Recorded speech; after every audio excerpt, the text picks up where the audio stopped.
بسم الله الرحمن الرحيم.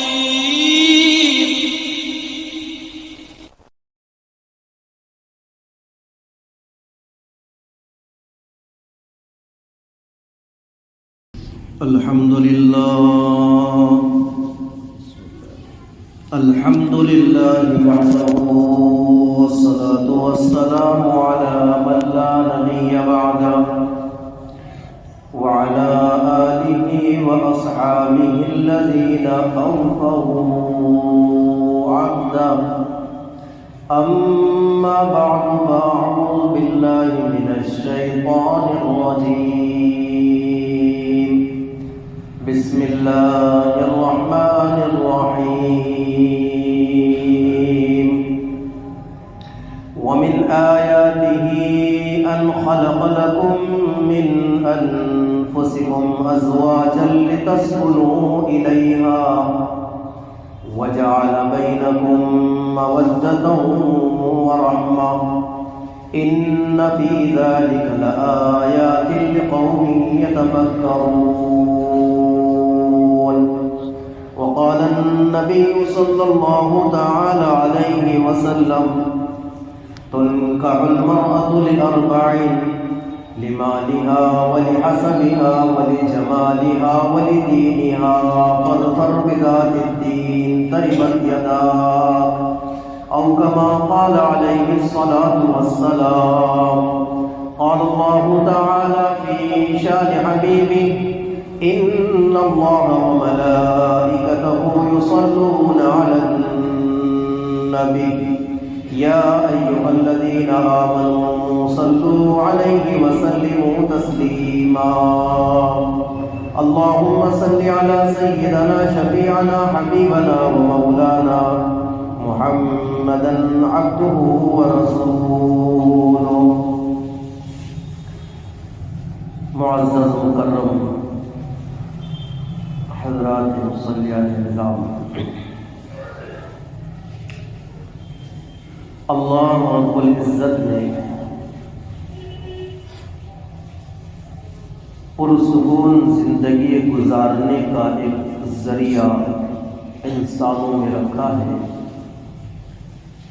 اور اسی کو ہماری زبان میں شادی اور نکاح کہتے ہیں.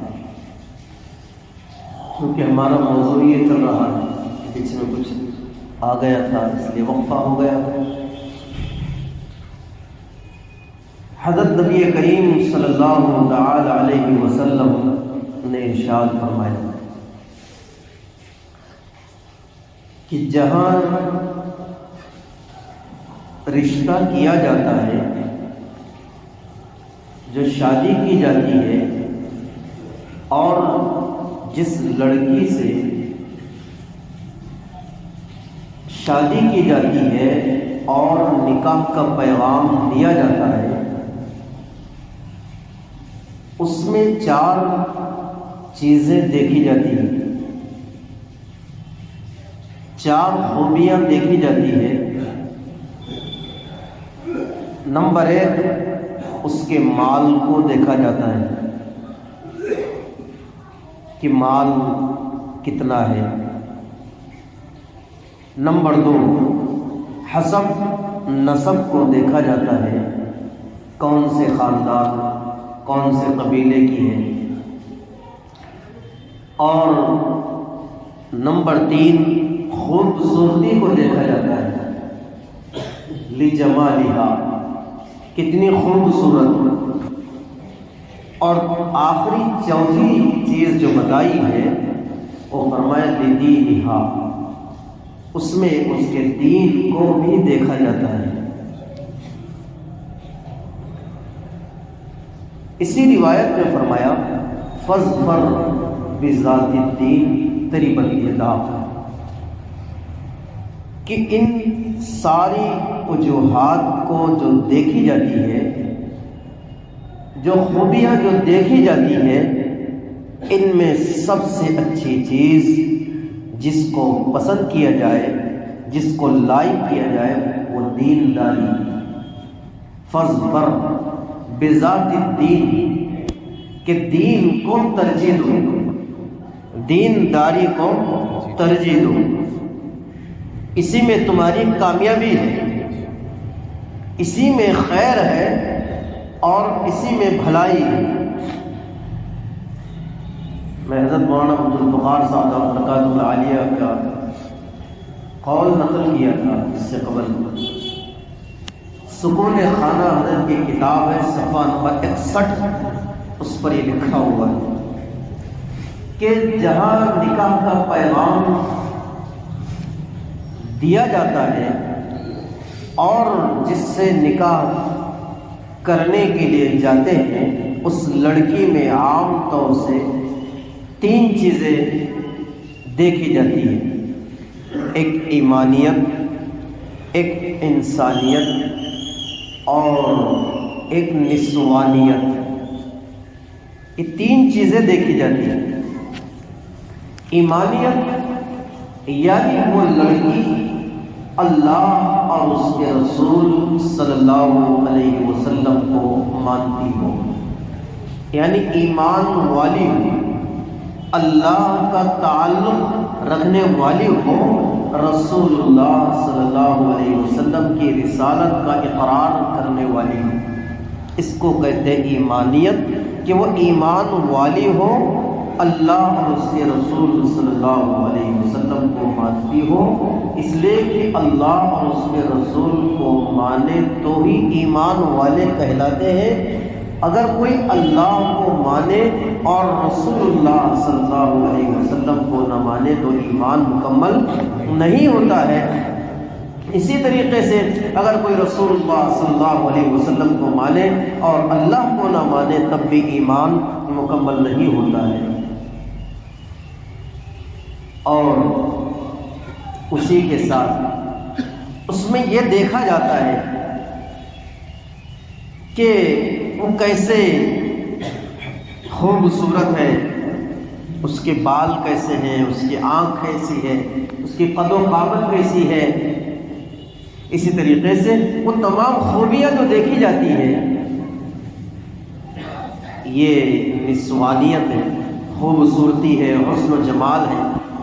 لیکن ایک چیز ہے جو انسانیت جس کو کہتے ہیں کہ اس میں اخلاق، باوفا، امانت دار، دیانت دار، خلوص والی اور کتنا لگاؤ والی ہے، یہ چیزیں اگر اس میں ہے تو اس کو انسانیت کہتے ہیں۔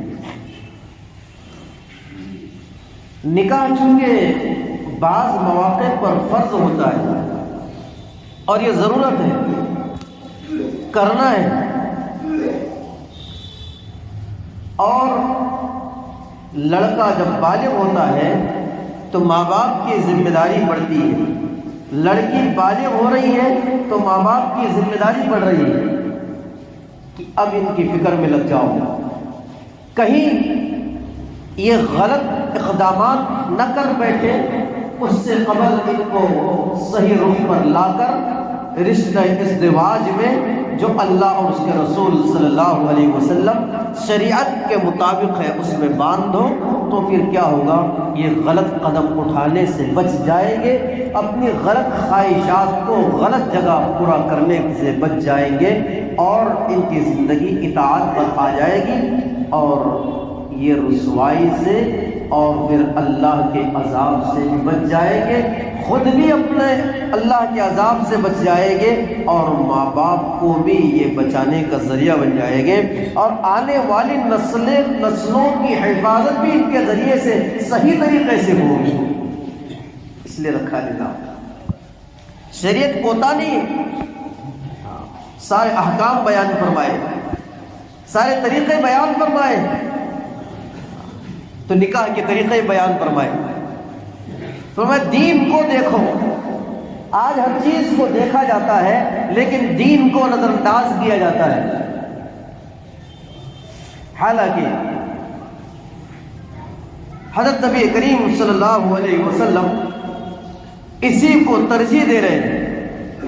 جب لڑکی میں دینداری ہوگی تو بچوں کی صحیح تربیت کرے گی، دین نہیں ہوگا تو کیا تربیت کرے گی؟ وہ بچے کا اللہ سے تعلق کیا قائم کروائے گی جس کا تعلق ہی اللہ سے نہیں ہے؟ جس کی دینی تربیت نہ ہو وہ اپنی اولاد کی دینی تربیت کیسے کر سکتی؟ اس کو دیکھا جائے گا۔ اس لیے کہ جتنے بڑے بنے ہیں یہ سب ماؤں کی تربیت کا نتیجہ ہے۔ اس سے قبل میں نے آپ کو عبداللہ بن مبارک رحمۃ اللہ علیہ کا واقعہ سنایا، پیران پیر عبد القادر جیلانی غوث پاک رحمۃ اللہ علیہ کا واقعہ بھی سنایا کہ انہوں نے کیا مد نظر رکھا، انہوں نے دین کو مد نظر رکھا۔ آؤ میں آپ کا ہند صحابہ میں لے جاؤں۔ امیر المومنین کا دور ہے رضی اللہ تعالیٰ عمر فاروق رضی اللہ، راستے میں رات میں ہے، گشت کر رہے ہیں، رعایا کی خبر گیری کر رہے ہیں، اور رات کی تاریکی ہے، ساتھ میں غلام ہیں، اپنی رعایا کی خبر گیری کرتے کرتے ایک مکان کے پاس پہنچتے ہیں۔ عمر فاروق رضی اللہ تعالیٰ تو اس مکان کے پاس تھوڑا ٹھہر گئے، تو وہاں جب ٹھہرے تو انہیں کچھ اندر سے آواز آئی، انہوں نے اس آواز کو سنا۔ اندر سے یہ آواز آ رہی تھی کہ بوڑھی ماں اپنی بچی سے کہہ رہی تھی، بیٹی دودھ میں پانی ملا دو۔ کیا کرو؟ دودھ میں پانی ملاؤ۔ کیوں ملاؤ؟ دودھ کیا ہو جائے گا؟ بڑھ جائے گا۔ کیا ہو جائے گا؟ دودھ بڑھ جائے گا تو پیسے زیادہ آ جائے گا۔ اس لیے گھوٹالہ جب کریں گے تو زیادہ ملے گا نا۔ اگر کرپشن بڑھے گا تو مال زیادہ آئے گا، اور نگاہ بھی ہماری ہے کہ خالص بیچو گے تو نقصان ہمارا ہوگا۔ لیکن شریعت کہتی ہے عیب بتا کر دو، عیب بتا دو، اس میں خرابی ہے۔ ملاوٹ دین میں تو ہو رہی ہے، یہ ملاوٹ جب اور چیزوں میں ہوگی تو پھر دین کے اندر اور ملاوٹ ہوگی، اس کا اثر باطن پر پڑے گا، اعمال پر پڑے گا۔ تو عمر فاروق رضی اللہ عنہ سن رہے ہیں کہ بوڑھی اماں کہہ رہی ہے اپنی بچی سے کہ بیٹی دودھ میں پانی ملاؤ۔ بیٹی کہنے لگی نہیں، عمر فاروق امیر المومنین نے منع کیا ہے۔ کس نے منع کیا ہے؟ لیکن وہ تو حاکم ہے نا۔ بوڑھی اماں کہنے لگی وہ اس وقت ہمیں کہاں دیکھ رہے ہوں گے، ہمیں کہاں دیکھ رہے ہوں گے؟ تو اس لڑکی کی زبان پر آیا فَأَيْنَ اللَّهُ فَأَيْنَ اللَّهُ، اللہ تو دیکھ رہا ہے۔ کون دیکھ رہا ہے؟ اللہ تو دیکھ رہا ہے کہ اس میں کیا ہو رہا ہے۔ کوئی نہ دیکھے، نظروں سے اوجھل آپ کام کر رہے ہو کوئی بات نہیں، لیکن جس کو لا تخفى منکم خافیہ، جس کو کوئی نظریں بند نہیں کر سکتی ہے، اور کوئی چھت بھی جس کو آڑے نہیں بن سکتی ہے، فرمایا وہ اللہ کا تو دیکھ رہا ہے۔ یہ آواز عمر فاروق رضی اللہ تعالیٰ سن رہے تھے، اپنے غلام سے کہنے لگے اس گھر کی نشاندہی کرو۔ جب اللہ کا ڈر زندگی میں تھا تو پھر اللہ تبارک و تعالیٰ نے برکتیں بھی رکھی تھی۔ جو اللہ سے ڈرتا ہے، اللہ تبارک و تعالیٰ سے ڈرتا ہے، اللہ تبارک و تعالیٰ اپنے طرف سے اس کے لیے آسانیاں پیدا فرماتے ہیں۔ آج اللہ کا ڈر نہیں رہا، اس لیے آج ساری کرپشن چل رہا ہے، جھوٹ اسی لیے ہے، دغا بازی اسی لیے ہے، اور تمام فضولیات اسی لیے ہے۔ آج تمام سود ہے، رشوت ہے، یہ ساری چیزیں اسی لیے ہو رہی ہے کہ اللہ کا ڈر زندگیوں سے نکل گیا ہے۔ آج ہمیں CCTV کیمرہ دیکھ رہا ہے، اس کا ڈر تو ہے کہ ہمیں کوئی دیکھ رہا ہے کہ کیمرے میں کیا ہو جاؤ گے، آ جاؤ گے تم، اس کے اندر تمہاری جھلک آ جائے گی، تم پکڑے جاؤ گے۔ وہ کیمرے کے ڈر سے تو ہم نے جو ہے بچنا شروع کر دیا۔ وہ آنکھ جس کو کوئی کیمرہ کہاں اس کی رسائی کر سکتی ہے، وہ باری تعالیٰ سے ہم نے ڈرنا چھوڑ دیا، اور پھر زندگی جو ہماری ہم دیکھ رہے کیا ہو رہی ہے۔ قرآن کہتا ہے وَمَن يَتَّقِ اللَّهَ يَجْعَل لَّهُ مِنْ أَمْرِهِ يُسْرًا، جو اللہ سے ڈرتا ہے اللہ اس کے کاموں میں آسانی پیدا کرتے ہیں۔ کاموں میں مشکلات جو آ رہی ہے یہ اللہ سے نہ ڈرنے کی وجہ سے آ رہی ہے۔ اللہ سے ڈر پیدا ہوگا، اللہ کاموں میں آسانیاں پیدا کرے گا۔ آج روزیوں میں آج بے برکتیاں ہیں، آج پریشانیاں ہیں، آج تنگیاں ہیں، آج حالات ہیں، اس لیے ہے کہ ہم نے اللہ کے ڈر کو چھوڑ دیا۔ قرآن کہتا ہے وَمَن يَتَّقِ اللَّهَ يَجْعَل لَّهُ مَخْرَجًا وَيَرْزُقْهُ مِنْ حَيْثُ لَا يَحْتَسِبُ، جو اللہ سے ڈرتا ہے ہم اس کو ایسی جگہ سے روزی دیتے ہیں جہاں سے اس کو گمان بھی نہیں ہوتا ہے۔ چھپر پھاڑ کے اللہ روزی دیتا ہے۔ وہ صحابہ کرام کے واقعات بھی نمونہ ہے کہ جا رہے ہیں قضاء حاجت کے لیے اور بلوں سے روزی آ رہی ہے۔ آج ہمارے ساری روزی بلوں میں جا رہی ہے، لائٹ کا بل، دکان کا بل، نل کا بل، فلاں کا بل، اس کا سارا ٹیکس۔ کیوں؟ لگنا تو ہے لیکن آج اس کے ٹینشن پڑ چکے ہیں، کرنا تو ہے وہ، لیکن آج روزیوں کی بے برکتی کسی اور گناہوں کی وجہ سے تو نہیں ہو رہی۔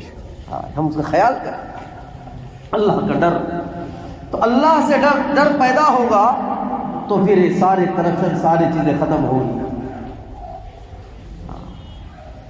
جنگل بیابان کے اندر بکریاں چرانے والا چرواہا جب اس سے کہا جا رہا ہے کہ ہمیں روزہ افطار کرنا ہے اور اس جنگل بیابان میں ہم تیری ایک بکری لینا چاہتے ہیں، وہ چرواہا کہتا ہے میرے مالک یہاں موجود نہیں ہے۔ کہا تیرے مالک کو کہاں پتہ چلے گا کہ بکری کہہ دینا ایک بھیڑیا کھا گیا ہے؟ تو وہ چرواہا اس کے دل میں اللہ کا وہ یقین پیدا ہوا تھا، اللہ کا ڈر وہ پیدا تھا، اللہ کا ڈر وہ بیٹھا ہوا تھا۔ وہ چرواہا بھی کہتا تھا فَأَيْنَ اللَّهُ فَأَيْنَ اللَّهُ، اللہ کہاں چلا جائے گا، اللہ کہاں چلا جائے گا؟ میں تو مالک کو یہ کہہ دوں گا بکرے کو اور بکری کو بھیڑیا کھا گیا ہے، میں اللہ کے پاس جاؤں گا تو اللہ کو کیا کہوں گا؟ یہ بات کس میں آ رہی ہے؟ ایک چرواہے میں آ رہی ہے، ایک غلام میں آ رہی ہے، ایک نوکر میں آ رہی ہے۔ تو یہ بیٹی، نوجوان بیٹی، بوڑھی اماں کہہ رہی ہے پانی ملاؤ، لیکن کہتی ہے کہ اللہ تو دیکھ رہا ہے۔ عمر فاروق رضی اللہ عنہ نے حضرت اسلم جو ان کے ساتھ میں رات میں خادم تھے، کہا جاؤ اس گھر کی میں نے نشاندہی کرنے کے لیے کہا تھا، ان کو بلا کر لاؤ۔ بلا کر لائے، پیش ہوئے، فرمایا رات کا واقعہ ہم نے سنا ہے، رات کا واقعہ ہم نے سنا ہے۔ اپنے بچوں کو بلایا، اپنے بچوں کو بلایا، عبداللہ کو بلایا، عبد الرحمن کو بلایا رضی اللہ عنہ، ایک اور لڑکے تھے حضرت عاصم، ان کو بلایا، جاؤ کہ دیکھو اس لڑکی میں اللہ کا ڈر بہت زیادہ ہے، یہ لڑکی اللہ سے ڈرنے والی ہے، اس میں دینداری پور کرتی ہوئی ہے۔ یہ تو میں نے مشاہدہ کیا ہے، میرا دل چاہتا ہے کہ میں اس کو اپنی بہو بنا لوں۔ کیا کر لوں؟ کون ہے یہ عمر فاروق رضی اللہ تعالیٰ نے، اس لڑکی کے باپ نہیں ہے، یہ لڑکی کو باپ نہیں ہے، غریب گھرانے کی لڑکی ہے، لیکن کیا سنا کہ یہ اللہ سے ڈرنے والی، دینداری، اللہ سے تعلق والی۔ کہا یہ لڑکی اگر میرے بچوں اگر تم کوئی اگر بیاہ کر لو۔ حضرت عاصم رضی اللہ عنہ کی شادی نہیں ہوئی، کہا ابا جان میں تیار ذرا کہے، کوئی نہیں دیکھا، نہ مال دیکھا، نہ عہدہ دیکھا، نہ منصب دیکھا، نہ یہ دیکھا کون سے خاندان کی ہے، کا دینداری کو ترجیح دے کر فرمایا نکاح کر دیا۔ حضرت عمر فاروق رضی اللہ عنہ نے اپنے لڑکے کے ساتھ، بعد میں اللہ تعالیٰ نے حضرت عاصم رضی اللہ تعالیٰ، اس لڑکی سے ایک لڑکی پیدا ہوا، پھر اس لڑکی سے جو لڑکا پیدا ہوا، آج تاریخ رقم ہے جن کو دنیا یاد کرتی ہے، حضرت عمر ابن عبدالعزیز رحمۃ اللہ علیہ۔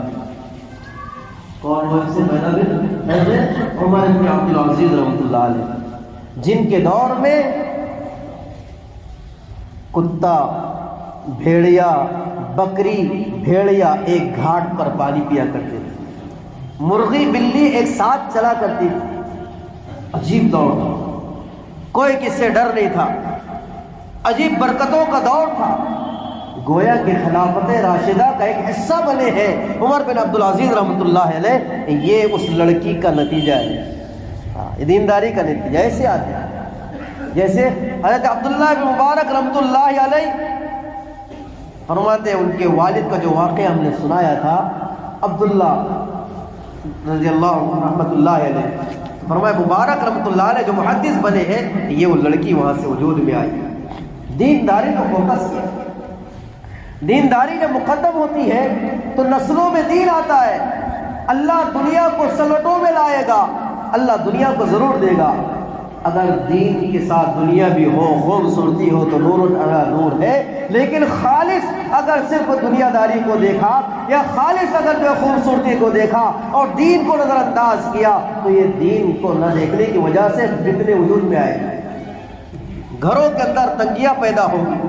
کیوں؟ ماڈرن قسم کی آئی، ماڈرن صرف جو ہے چہرے کو دیکھ کر شادی کیا ہے، اب اس میں ضدی پن آ گیا، اس میں غرور آ گیا، اس میں تکبر آ گیا، یا مال کا نشہ آ گیا، یا اپنے خاندانی نشہ آ گیا۔ اب کیا ہوگا؟ روزانہ کھٹ پٹ، جس کے لیے سکون کی زندگی بسر کرنے کے لیے نکاح کیا تھا، اب وہیں سے جھگڑے شروع ہو گئے، وہیں سے سارے چیزیں۔ اس لیے فرمایا فاظفر بذات الدین، یہ تب ہوگا جب بچوں کی اور بچے کی تربیت میرے اور آپ ہم ایسی کریں گے، ورنہ آج تو داڑھی والا نہیں چلے گا، لڑکی بھی خود بولتی داڑھی والا نہیں چلتا۔ کیوں؟ نہیں، ماڈرن قسم کا ہونا، چکنا سر ایسا ہونا، سپاٹ وہ ہونا، داڑھی نہیں ہونا۔ کیوں؟ یہ تو کلچر ہمارا ایسا تھوڑی ہے، ہم نے یوں ہی تھوڑی پڑھا ہے، اتنی زندگی ہم نے جو گزاری ہے کالجز میں، اور ہم نے اتنے سب کچھ جو کیا ہے اس لیے کیا ہے کہ یہ داڑھی والے سے شادی کریں۔ پڑوس کے ملک کے مفتی صاحب، ان کے پاس ایک کسی نے آ کر کہا، حضرت عجیب واقعہ پیش آیا۔ بات کیا ہوئی؟ تو بات یہ ہوئی ہے کہ جہاں ہم نے رشتہ لے کر گئے، اس لڑکی نے شرطیں لگائی، لڑکے میں ساری خوبیاں موجود ہیں، شرط صرف ایک ہے، وہ کیا ہے کہ اس کی داڑھی کٹوانی، بس باقی سب پسند، کسی بھی قسم کے ہمیں کوئی اعتراض ہے، لڑکا بڑا اچھا ہے، ساری چیزیں اچھی، لیکن داڑھی کٹا۔ اچھا کہ چلو میں چلتا ہوں، کہ ٹھیک ہے بلاؤ لڑکی کو پردے کا، کہ ٹھیک ہے تجھے بچی کیا پسند ہے، کہ ٹھیک ہے میں بھی ایک شرط لگاتا ہوں اور مجھے بھی یہ شرط منظور ہے، تو بھی وہ شرط منظور کر لے۔ کبھی کیا شرط ہے؟ کہا میں داڑھی اس کی کٹانے کی شرط منظور کرتا ہوں، تجھے بھی ایک شرط منظور کرنی ہے۔ وہ کیا ہے؟ کہا تو اپنے چوٹی کے پورے بال صاف کر۔ کیا کرتے ہیں؟ تو چوٹی کاٹ لی ہے، کیا کر لے گا؟ یہ داڑھی کاٹ لے گا، اس لیے کہ آپ پڑھے اللہ تعالیٰ نے فرشتوں کو بنایا ہے، لا یعصون اللہ ما امرہم ویفعلون ما یؤمرون۔ فرشتے اللہ تبارک و تعالیٰ کی وہ مخلوق ہے، اللہ کی نافرمانی کبھی نہیں کرتے ہیں۔ اللہ کی اطاعت میں کوئی تسبیح کر رہا ہے، کوئی تحمید کر رہا ہے، کوئی رکوع میں ہے، کوئی سجود میں ہے، وہ اطاعت ربانی میں ہے۔ کہا فرشتوں کی ایک تسبیح ہے، سبحان من زین الرجال باللحى والنساء بالزواج۔ طائب، اے وہ پاک ذات، تیری ذات کتنی پاک ہے جو تو نے عورتوں کو زینت دی ہے چوٹیوں کے ذریعے اور مردوں کو زینت دی ہے داڑھی کے ذریعے۔ اگر داڑھی مردوں کی زینت نہ ہوتی تو اللہ کیا نہ کرتا؟ یہ امام الانبیاء جناب محمد الرسول اللہ صلی اللہ علیہ وسلم کو نہ دیتا۔ کائنات کے سب سے خوبصورت کوئی آدمی ہے تو وہ محمد الرسول اللہ صلی اللہ علیہ وسلم۔ غلط بول رہا ہوں؟ حسن یوسف دبے عیسیٰ یدے بیضاداری، یوسف علیہ السلام کا حسن مشہور ہے۔ زلیخا نے جب اس پر الزام لگا ہے تو عورتوں کو اس الزام سے بری کرنے کے لیے عورتوں کی پارٹیسپیٹ کی، پارٹی میں بلایا، پارٹی بلائی، ناشتے، پھل ہاتھ میں دیے، جیسی پھل ہاتھ میں دیے چھری ہاتھ میں دی، یوسف علیہ السلام کو بہانے سے باہر بلایا۔ قرآن کہتا ہے فَلَمَّا رَأَيْنَهُ وَقَطَّعْنَا أَيْدِيَهُنَّ، پوری آیت ہے، لمبی آیت۔ فرمایا جب زلیخا نے جب بلایا یوسف علیہ السلام کو تو ان عورتوں نے حضرت یوسف علیہ السلام کے چہرے کو دیکھا تو دیکھ کر ہکا بکا رہ گئی اور بجائے پھلوں کی اپنے انگلیوں کو کاٹ ڈالی، اتنے خوبصورت۔ لیکن ان کی ارے بولو نا داڑھی، کیوں شرم رہے؟ مت رکھو، میں ایسے نہیں بول رہا، لیکن بولو تو صحیح، ان کی داڑھی تھی۔ ہاں داڑھی، اگر خوبصورتی نہ ہوتی تو حضرت یوسف علیہ السلام کو نہ ہوتی۔ تو فرمایا داڑھی کے ذریعے سے اللہ نے کیا دیا ہے؟ مردوں کو خوبصورتی دی ہے، اور اللہ نے چوٹیوں کے ذریعے سے عورتوں کو خوبصورتی دی ہے۔ کہ تو چوٹی کاٹ لے، یہ داڑھی ایسا نہیں ہوتا، جب یہ نہیں ہوتا تو یہ بھی نہیں ہوتا۔ آج کل کے ماڈرن زمانے کی لڑکیاں بھی ہیں اور ماڈرن قسم کی لڑکی بھی پیدا ہو گئی۔ ایسی لڑکی ہونا، وہ بولتا ایسا ہونا، دکھنے کے لا چاکنے کا، وہ ایسا دیکھ رہا اور وہ بھی ایسی دیکھ رہی، اپنے آپ کو ہیروئن سمجھ رہی ہے، اپنے آپ کو ہیرو سمجھ رہا، اور اسی میں کھٹ پٹ میں چل رہی ساری زندگی۔ یہ شرائط ایسے ہے، اس کے شرائط ایسے ہے، ادھر یہ ہو جاری، اس کے سر میں سفید چاندی اور یہ بیچارہ کھٹیا بڈھا یہ ہو جا رہا۔ پھر بولتا رہے مولوی صاحب دیکھو نا، بھائی کیا دیکھنا بھائی، تم کو پسند ہی نہیں آ رہی تو کوالٹی اب کرنا کیا، کہاں سے لانا؟ اب یہ تو وہیں دیکھیں گے، اگر ہو گیا تو حور پری سے کرا دیں گے ان کو، نہیں تو رہنے دے، اب چند ہی زندگی رہی ہوگا، رہنے دو، کیا ضرورت ہے؟ یہ چکر ہے سارے، کہیں پر مال کا چکر، کہیں پر حسن و جمال کا چکر، کہیں پر خاندان کا چکر، کہیں پر اور چکر۔ اس سے میرے بھائیوں ہمیں کیا کرنا ہے؟ دین کو فوقیت دینا ہے۔ یہ مل جائے تو بہت اچھی بات ہے، اس کے ساتھ نور علی نور ہے، لیکن فرمایا فاظفر بذات الدین تربت یداک، او کما قال علیہ الصلوۃ والسلام۔ حضرت نبی کریم صلی اللہ علیہ وسلم ارشاد فرماتے ہیں کہ دینداری کو ترجیح دو، دین کو دیکھو۔ جب گھروں میں دینداری آئے گی، یہ مال و دولت تو لے کر آئے گی، چند روزہ ہے، اور مال و دولت سے ہو سکتا ہے تمہارے گھر کے اندر جھگڑے رونما ہوں گے، لیکن جب دین آئے گا گھروں کے اندر، تمہاری نسلوں میں دین آئے گا۔ مرد پڑا، فرد پڑا، عورت پڑی، خاندان پڑا، کہ نسلوں کے ذریعے سے دین جائے گا۔ نسلوں کے ذریعے سے جتنے بھی بڑے بنے ہیں سب مردوں کے ذریعے سے آئے۔ حضرت قاری طیب صاحب عبداللہ فرمایا کرتے تھے کوئی عورت نبیہ بن کر نہیں آئی ہے، لیکن سارے نبیوں کے وجود میں آنے کا ذریعہ یہی عورت بنی۔ جب عورت میں دینداری ہوتی ہے، قطب، غوث، ابدال، اولیاء اعظام، محدثین، تابعین، یہ تمام اسی نسلوں کے عورتوں کے ذریعے سے وجود میں آتے ہیں۔ تو دینداری اس کو بھی دیکھنا ہے۔ تو فرمایا فاظفر بذات الدین تربت یداک۔ حضرت نبی کریم صلی اللہ علیہ وسلم نے ارشاد فرمایا کہ دینداری کو دیکھو، پھر سکون آئے گا، گھروں کے جھگڑے سارے ختم ہوں گے، اور اگر کچھ ہو بھی گیا تو نبھانا ہو جائے گا، کوئی بات نہیں۔ اس لیے کہ اللہ تبارک و تعالیٰ نے یہ رشتہ ازدواج کو بنایا، اسی لیے سکون کا ذریعہ ہے، راحت کا ذریعہ ہے، محبت اور مودت کا ذریعہ ہے۔ یہ فرماتے ہیں جب ہماری نظریں صحیح ہوگی، ہماری کیفیات صحیح ہوگی، اللہ تبارک و تعالیٰ کی طرف سے فیصلے صحیح ہوگے۔ لیکن اگر ہم نے شروع ہی سے اگر مال کو ٹارگٹ کیا اور حسن و جمال کو ٹارگٹ کیا اور صرف خاندان کو دیکھا، پھر جھگڑے رونما ہوگے۔ تو فرمایا کہ دین کو دیکھو کہ دین کے اندر اعلیٰ ہے۔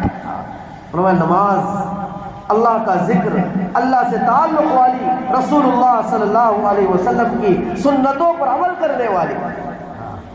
میرے بھائی دوستوں، جب عورتوں میں دینداری آئے گی تو پھر ہمارے جو ہے گھروں کے اندر دینداری کا ذریعہ بنے گی۔ جہاں مرد ذمہ دار ہے وہاں عورت بھی ذمہ دار ہے، مرد بھی ذمہ دار ہے اور عورت بھی ذمہ دار ہے۔ لیکن عورت پہ اگر دینداری آ گئی تو یہ بہت، اس لیے کہ عورت جو ہوتی ہے اس کی گود یہ عجیب ہوتی ہے، اس لیے کہ جتنے انسان وجود میں آئے ہیں یہ عورت کے ذریعے سے وجود میں آئے ہیں۔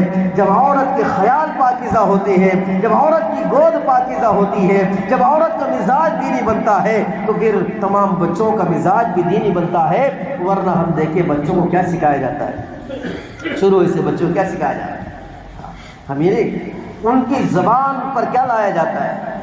اس سے جب اچھی تربیت گھروں سے بچوں کی ہوگی تو بچوں کا مزاج دینی بنے گا اور یہی پھر بڑھ کر بڑے بنیں گے اور یہی آنکھوں کی ٹھنڈک بنے گی۔ مال آئے گا جائے گا ختم ہو جائے گا، لیکن جب ماں باپ جو ہے بچوں کو نیک بنائیں گے یہی بچے ان کے آنکھوں کا ٹھنڈک بنیں گے۔ جب ماں باپ کا انتقال ہو جائے تو یہ والدین کے لیے ذخیرِ آخرت بنے گی۔ اس روایت میں آتا ہے جب انسان مر جاتا ہے تو ساری چیزیں اس کی ختم ہو جاتی ہے، اعمال کا ثواب بند ہو جاتا ہے، لیکن او ولد صالح يدعو له، روایت میں آتا ہے کہ ایک چیز اس میں جو ہے ولد صالح بھی ہے، نیک اولاد بھی ہے۔ جب وہ نیک اولاد ہوتی ہے تو ماں باپ کے لیے ذخیرِ آخرت بنتی ہے۔ تو یہ تب ہوگا جب رشتے میں ہم انتخاب جو ہے دیندار عورت کریں گے۔ بقیہ بات انشاءاللہ آئندہ کے متوقع لگے گا۔ اگر آپ کو ہمارے ویڈیوز پسند آ رہے ہیں تو ہمارے اس ابو خیثمہ اسلامک یوٹیوب چینل کو لائک کیجئے، شیئر کیجئے اور سبسکرائب کر کے بیل آئیکن گھنٹی دبا دیجئے تاکہ ہر آنے والی نئی ویڈیوز آپ کے موبائل پر آ جائے۔